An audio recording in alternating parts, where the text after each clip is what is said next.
Et la présidente du Kosovo, Mme Vjosa Osmani-Sadriou, a été reçue par le président de la République, occasion pour elle d'exprimer la reconnaissance de son pays. En effet, le Sénégal abrite la première ambassade du Kosovo en Afrique. La présidente compte sur notre pays pour élargir sa base de reconnaissance sur le continent. Nous l'écoutons à sa sortie d'audience. It's been a great meeting with the president of Senegal. Saluer le président Macky Sall, le remercier également. Remercier le Sénégal pour son soutien au Kosovo. Le Sénégal abrite la première ambassade du Kosovo en Afrique. Et donc c'est une reconnaissance qui est importante pour nous et je suis donc venu dire un remerciement au président Sall et également en gardant à l'esprit que le Sénégal, le président Sall va être le prochain président en exercice de l'Union africaine. Nous comptons beaucoup sur son soutien pour élargir la base de reconnaissance vis-à-vis du Kosovo. Nous pensons qu'en tant que peuple qui a beaucoup souffert, n'est-ce pas, de la violence, de la guerre et donc de toutes sortes de souffrances, nous pensons qu'en Afrique, on aura certainement des gens qui puissent nous comprendre. Parce que ce sont aussi des pays qui ont beaucoup souffert par le passé. Et donc nous pensons qu'il n'y a pas de peuple plus disposé à comprendre un pays comme le Kosovo que le peuple et les pays africains. Et donc je voulais également compter sur la présidence en exercice du président Sall pour mobiliser les pays africains afin de reconnaître le Kosovo.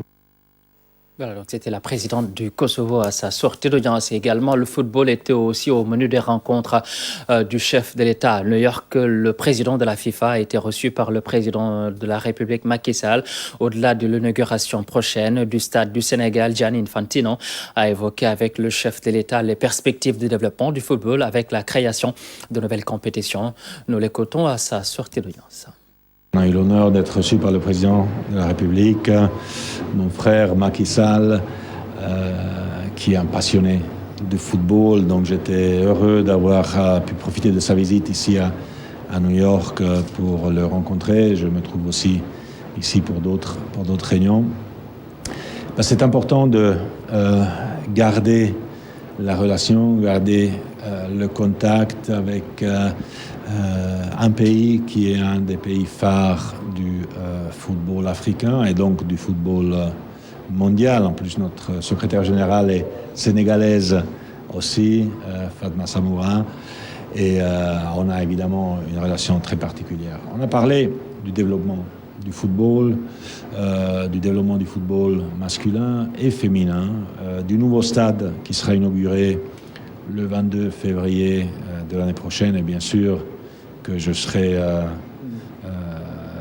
présent pour cette fête du football. Mais après, il faudra faire vivre ce stade, ces infrastructures au Sénégal comme dans d'autres pays africains. Et c'est pour ça qu'on a évoqué des nouvelles compétitions qu'on pourrait créer au niveau avec la Confédération africaine de football, au niveau panafricain, compétition des clubs, compétition des équipes nationales avec les discussions qu'il y a en ce moment sur la Coupe du Monde, sur la Coupe du Monde des hommes et des femmes tous les 2 ans au lieu de tous les 4 ans pour donner plus d'opportunités, notamment au continent africain, de participer à des Coupes du Monde afin de pouvoir gagner une Coupe du Monde, espérons-le bientôt.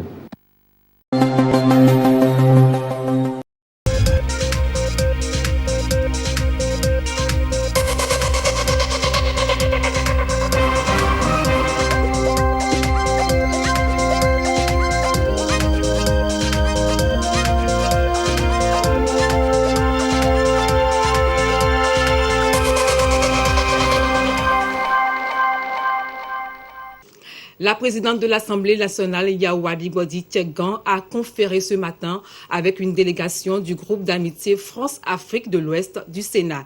Délégation conduite par son président, André Reinhardt. Ils ont échangé sur la concrétisation de l'amitié France-Togo à travers des actions profitables. Ces propos sont recueillis par Edem Sousouko. Nous avons indiqué à Madame la Présidente de l'Assemblée nationale que nous souhaitions que cette amitié puisse se concrétiser à travers des actions les plus profitables, bien sûr, aux deux parties, puisque pour nous, il s'agit naturellement d'actions, comme on dit, gagnant-gagnant. Nous avons exprimé notre volonté, nous, en qualité de sénateurs, qui sommes élus par les territoires, il y ait des actions de coopération décentralisée à l'avenir avec les 117 communes qui ont été élues récemment. La coopération décentralisée, c'est à travers différents noms, ça peut être des jumelages, ça peut être des partenariats, ça peut être simplement des actions concrètes. On souhaitait que ces communes puissent entrer en relation plus forte. Je sais qu'il y a déjà des actions, mais en relation plus forte avec les départements chez nous, avec les collectivités locales chez nous, avec les acteurs de la société civile, le cas échéant, chez nous et chez vous, que ceci puisse fonctionner naturellement dans un esprit toujours le même, gagnant-gagnant. Donc nous avons exprimé ça à Madame la Présidente de l'Assemblée nationale. Bien entendu, nous n'avons pas pu, dans ce cadre-là, faire abstraction de la grande orientation que nous considérons, nous, comme fondamentale, entreprise à l'heure actuelle en matière de décentralisation dans ce pays, à l'initiative du Président de la République. Et cette décentralisation qui est passée par, vous le savez, l'élection de communes, mais également les élections régionales qui vont avoir lieu. Nous avons bien entendu aussi parlé de beaucoup d'autres choses qui nous préoccupent, c'est la situation sanitaire. On parlait bien sûr de la situation sécuritaire. Nous n'avons pas pu faire l'impasse sur les relations culturelles qui fonctionnent déjà bien entre notre pays, la France et le Togo, mais qui pourraient encore se développer, parce que c'est par la culture qu'on apprend à se connaître. Et maintenant, cette question, comment les bénéficiaires ont-ils rentabilisé les fonds alloués par le projet transfert monétaire de l'ANADEB?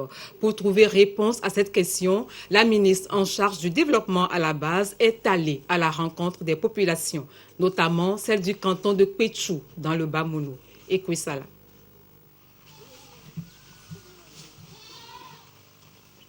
En plus des activités champêtres, Madame Toutouvi fait désormais dans l'élevage. Capital social de cette nouvelle entreprise, 125 000 francs CFA perçus grâce au transfert monétaire de l'ANADEB. Aujourd'hui, elle ne regrette rien. Grâce à cet argent, j'arrive à payer la scolarité de mes enfants. Acheter les denrées alimentaires n'est plus un problème. Nous encourageons le gouvernement à continuer ainsi. Ce fonds m'a permis d'acheter une machine à coudre pour exercer mon activité. Aujourd'hui, j'arrive à subvenir aux besoins de mes enfants. Merci à ANADEB. Elle a diminué un peu nos souffrances. Comme ces femmes, ils sont nombreux dans le canton de Pétou à tirer profit des transferts monétaires. Ce projet est arrivé à terme il y a quelques mois. C'est à juste titre que le ministre en charge du développement à la base est venu prendre contact avec ses bénéficiaires. Ces visites nous permettent de mieux comprendre les populations, de garder un lien avec ces populations vulnérables et pauvres qui bénéficient des différents programmes du gouvernement. Nous avons une appréciation réelle et concrète de ce que l'on fait avec l'argent des transferts monétaires, et ça c'est important. Le rôle que joue l'ANADEB dans l'éducation des bénéficiaires est visible et très perceptible dans les témoignages que nous avons reçus auprès des populations.